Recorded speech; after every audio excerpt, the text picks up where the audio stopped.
Hello, my name is Tony. By trade, I'm a product manager. Good or bad, I tend to see the world based on outcomes. When I watch the news, I see the exact opposite. We are constantly fed the next hot story. We debate it for 48 hours, and then, just like yesterday's news, it's gone. It never finds closure. It just gets forgotten. We are 73 days into 2026. In that time, the headlines have moved on from dozens of events. But on this podcast, my goal is to keep track and not let those events fade away.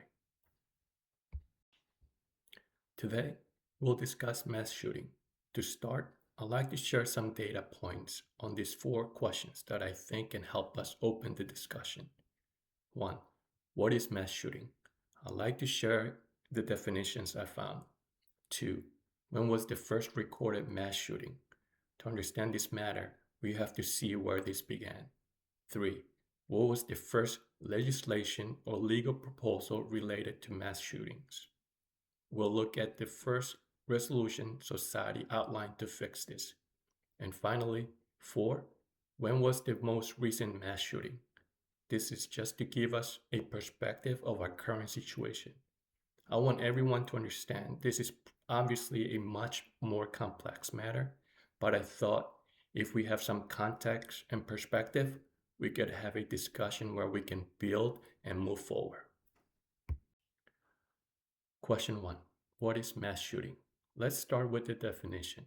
What's a mass shooting? Here are the three definitions I found. Congressional definition. Following the Investigative Assistance for Violence Crimes Act of 2012, a mass killing is defined as 3 or more deaths in a single incident. The FBI.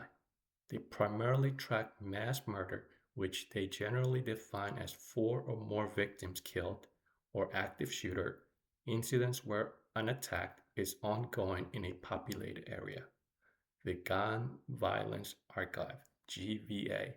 They define a mass shooting as an incident where 4 or more victims are shot, either injured or killed, not including the shooter. I'd like to hear from you if you have a different point of view or like to share more information about the mass shooting definition. I think it's really important to understand how we're classifying and defining these actions to ensure clarity on the framework. Question 2. When was the first recorded mass shooting? Now that we have tracked the definitions, I'd like to share some historical context. I was able to find what appears to be the first recorded mass shooting in the United States. Most people think mass shootings are a strictly modern phenomenon, but this tells a different story. While records are often blurry from a century ago, one of the earliest casualty events occurred on August 13, 1903, in Winfield, Kansas. A man named Gilbert Twigg killed 9 people and injured 25 at an outdoor concert. But if we look at the first modern mass shooting, one that sets the template for the tragedies we see today, we go back to September 6, 1949 in Camden, New Jersey. A man named Howard Unruh walked through his neighborhood and killed 13 people in just 12 minutes. It was dubbed the Walk of Death. At the time, this was a black swan event, something society couldn't fathom.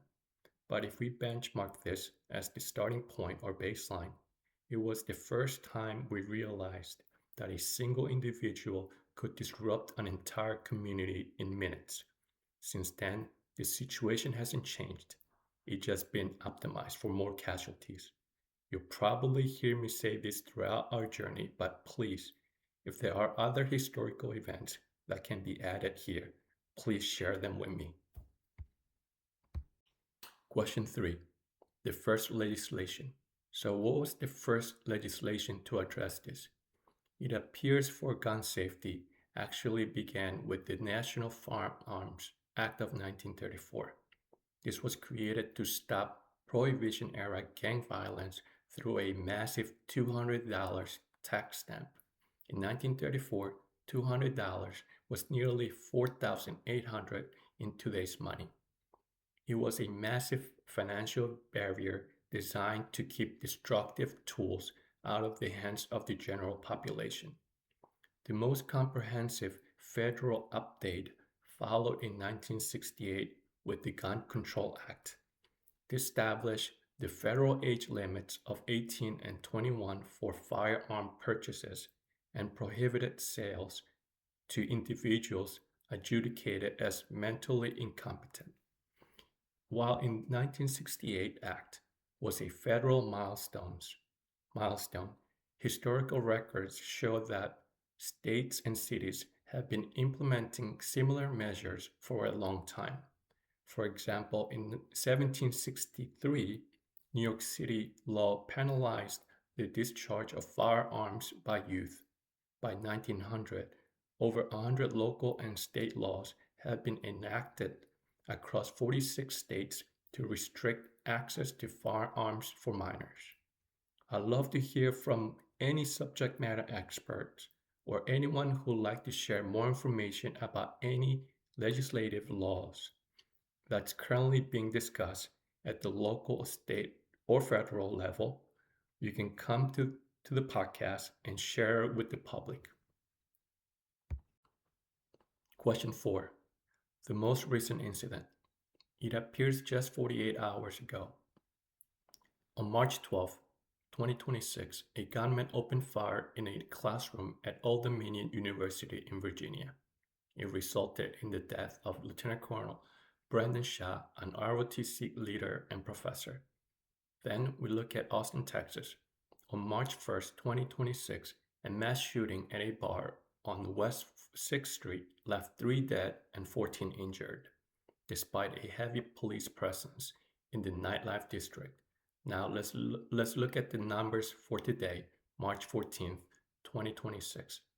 As of early March 26, the Gun Violence Archive, GVA, reported 65 mass shootings. The figure of 66 is a precise real-time update for March 14th, as incidents continue to be recorded daily. We are currently on day 73 of 2026. At 66 incidents, the US is averaging 0.90 mass shootings per day. In historical context, this pace is slightly ahead of previous years. For comparison, the country didn't reach its 50th mass shooting until March 17th in 2025. At this rate, it appears we are heading in the wrong direction as things are getting worse. What are your thoughts? Just based on this initial research, it appears there is still a wide gap. In my next video, I'll keep layering more data points to provide more insights to the public. But again, I'm not the expert here. That is why I need those who are. To keep this discussion focused on facts and outcomes, I'm inviting you to skip the noise of the comment section and reach out to me directly. We welcome subject matter experts and regular folks to discuss the real progress or lack thereof behind this issue. If you are a subject matter expert in a related matter to gun violence, in particular to mass shooting, please reach out to keepingtracktony@gmail.com. I also like to give an opportunity to folks whose lives have been impacted due to these tragedies. Collectively, we can help better inform the public and stay connected with facts that outlast the headlines. It is time to keep track. I'm Tony. I'll see you soon.